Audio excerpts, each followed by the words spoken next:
రాజన్న సిరిసిల్ల జిల్లా తంగళ్లపల్లి మండలం సారంపల్లిలో రైతులు రోడ్డెక్కారు. వరి ధాన్యం కొనుగోళ్లలో జరుగుతున్న ఆలస్యాన్ని నిరసిస్తూ సిద్దిపేట, హైదరాబాద్ ప్రధాన రహదారిపై రైతులు బైఠాయించి పెద్ద ఎత్తున ధర్నా చేపట్టారు.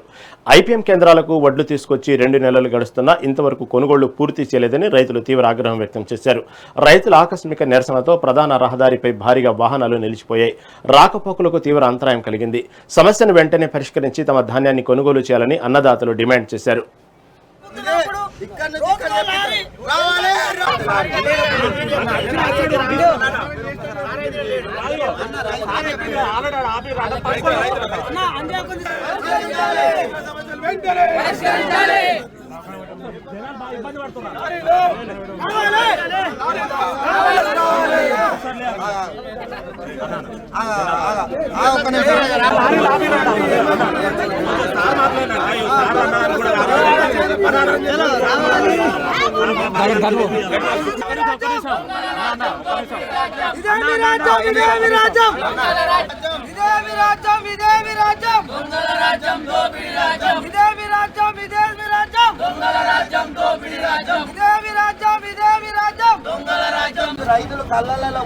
సారంపల్లి గ్రామంలో రైతులు ఐపీఎం సెంటర్లో వడ్లు కొని వడ్లు పోసి 3 నెలలు గడుస్తూ ఉన్నా ఒక లారీ రాకుండా ఇబ్బంది పడుతూ ఉంటే ఈరోజు భారతీయ జనతా పార్టీ మరి ఇంకా అన్ని ఆల్ పార్టీస్తోని రైతుల్ని సమక్షం చేసుకొని ఈరోజు పెద్ద ఎత్తున సారంపల్లి గ్రామంలో ధర్నా చేయడం జరిగింది.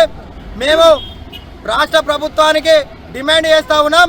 ముఖ్యమంత్రి ప్రెస్ మీట్ పెట్టి చెప్తా ఉన్నాడు కదా, మొన్న 90% కొన్నా అని చెప్తా ఉన్నాడు. మేము రాష్ట్ర ప్రభుత్వాన్ని ముఖ్యమంత్రి రేవంత్ రెడ్డి గారే ఇక్కడ విప్పుగా ఎమ్మెల్యేగా వేములవాడ ఆది శ్రీనివాస్ విప్పుగా ఉన్నాడు కదా, ఆది శ్రీనివాస్ గారు ఎమ్మెల్యే గారు మీ సీఎం గారు 90% కొన్నా అని చెప్తా ఉన్నారు కదా. మీరు జిల్లాలో పర్యటించండి, ఎక్కడ రైతుల వడ్లు కొన్నారో 90% పూర్తి చేసిరో ఆది శ్రీనివాస్ గారు కావచ్చు, మరి ఇక్కడ సమాధానం చెప్పాల్సి ఉంది. కానీ ఆది శ్రీనివాస్ గారు మంత్రి పదవి కోసం లేకపోతే ఇంకో పదవి కోసం రోజు హైదరాబాదే పోతుండే తప్ప ఈ జిల్లాలో ఉన్న ప్రజల సమస్యలు కావచ్చు, రైతుల సమస్యలు కావచ్చు ఈ ఆది శ్రీనివాస్ గారు పట్టించుకోవడం లేదు.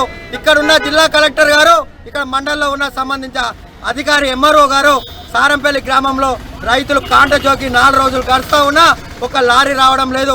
ఈరోజు ధర్నా చేస్తే ఎంఆర్ఓ గారు స్పందించడం లేదు. ట్రాఫిక్ కోసం పోలీస్ యంత్రాంగాన్ని పంపించి మా మీద అక్రమ కేసులు పెడతా అని రైతుల్ని మమ్మల్ని కేసులు పెడతా అని చెప్తా ఉన్నాడు. ఈ రాష్ట్ర ప్రభుత్వానికి చెప్తా ఉన్నాం, నువ్వు 100 కేసులు పెట్టుకున్నా భయపడేది లేదు, జదిరేది లేదు.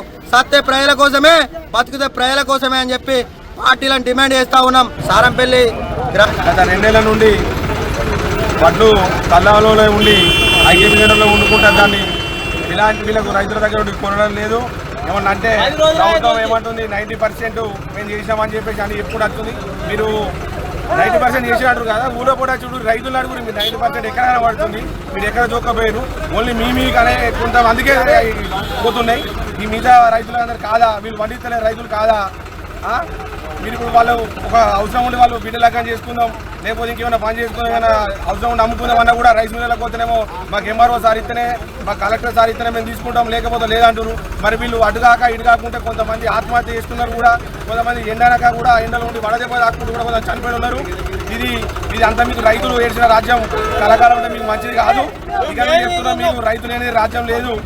ఎద్దేసిన విషయం రైతు నేర్చిన విషయం కూడా మీకు కరెక్ట్ కాదు. ఇక మీకు ఖచ్చితంగా మేము ఈ రైతులకు లారీలు తీసుకొచ్చి పంపించి సకాలంలో పట్టుకోవాలని మేము చెప్తూ బీఆర్ఎస్ పార్టీ తరఫున మేము డిమాండ్ చేస్తున్నాం. గత 2 నెలల నుండి వడ్లు కళ్ళలో ఉండి